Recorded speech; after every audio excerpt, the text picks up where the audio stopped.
Et salut tout le monde, j'espère que vous allez bien, on se retrouve aujourd'hui pour une nouvelle vidéo. Dans la précédente, je vous avais présenté le kit photo du Xiaomi 15 Ultra. Un kit extrêmement pratique puisqu'on peut notamment y mettre une bague adaptateur de 67 mm sur laquelle vous pourrez venir fixer un filtre photo. Aujourd'hui, je vous en présente justement un qui m'a été envoyé par la marque KF Concept, je les en remercie. C'est un filtre qui allie à la fois un filtre ND qui peut aller de 1 à 32, mais également un filtre polarisant CPL qui va nous permettre d'enlever les reflets sur certaines surfaces. Vous l'aurez compris, avec ce kit photo, la vie est vraiment simplifiée puisqu'on a uniquement besoin de venir le faire glisser dans le pas de vis et il est accroché. Mais si vous n'avez pas sous la main un Xiaomi 15 Ultra et son kit photo, pas de souci. Aujourd'hui, sur la plupart des smartphones, on peut utiliser ce genre de filtre grâce à l'adaptateur qui est également vendu par KF Concept. Et d'ailleurs, pour la suite de la vidéo, pour que ce soit plus grand public, je vais utiliser ceci. Et voilà, je viens d'installer le kit qui est vendu par KF Concept. Comme vous pouvez le voir, évidemment, ça marche extrêmement bien puisque sur le Xiaomi 15 Ultra, évidemment,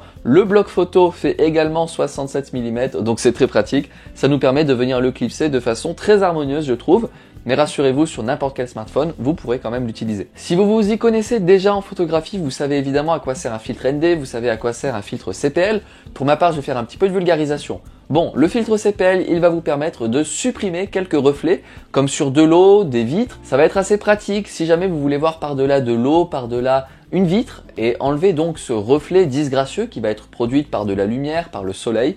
C'est assez pratique. Ce n'est pas forcément obligatoire, mais ça peut venir faire quelques petits effets artistiques. Le filtre ND, quant à lui, va plutôt être utile si jamais vous êtes avec une très forte exposition et que vous souhaitez réduire cette exposition. Pour jouer avec ce filtre CPL, il ne faudra pas utiliser les petites bagues oranges, mais la grande bague noire qui vient coulisser tout autour. Des tests que j'ai pu en faire, c'est vraiment pratique comme filtre à utiliser. Alors évidemment, vous devez être en mode manuel. Si vous êtes en mode automatique, ça ne servira strictement à rien, à part pour le filtre CPL. Mais si vous souhaitez utiliser le filtre ND, ça ne va évidemment servir à rien, puisque le téléphone va perpétuellement contrebalancer ce que vous allez pouvoir mettre en effet, lui va gérer. Alors que si vous êtes en mode manuel, vous allez pouvoir utiliser le filtre ND à votre guise. Ce n'est pas obligatoire encore une fois, c'est vraiment si vous voulez jouer avec la luminosité, avec les reflets, et c'est pour ça que je voulais vous le présenter. Comme vous le savez sur cette chaîne, je ne vous parle absolument jamais d'appareil photo ou autre. Ici, mon truc, c'est vraiment les smartphones. Et là, on est vraiment sur un filtre qui peut être utilisé sur smartphone. On a en plus de ça un joli kit de voyage qui est vendu avec, qui va vous permettre de l'emmener avec vous de façon très simple dans vos affaires. Bref, on est ici sur un bel objet qui a un coût, c'est vrai. C'est un petit budget, mais que vous pourrez ensuite également utiliser sur un appareil photo, ce qui est vraiment pratique. Vous avez ici vraiment une compatibilité qui est étendue entre appareil photo, caméscope et smartphone. Donc c'est également pour ça que je vous le recommande finalement. Pour ma part, je pense l'utiliser dans quelques tournages à venir, notamment les vlogs où je suis en extérieur. C'est vrai que souvent, j'ai ce problème où je veux filmer un plan d'eau. En dessous, il peut y avoir des poissons, des anguilles, n'importe quoi qui se déplace.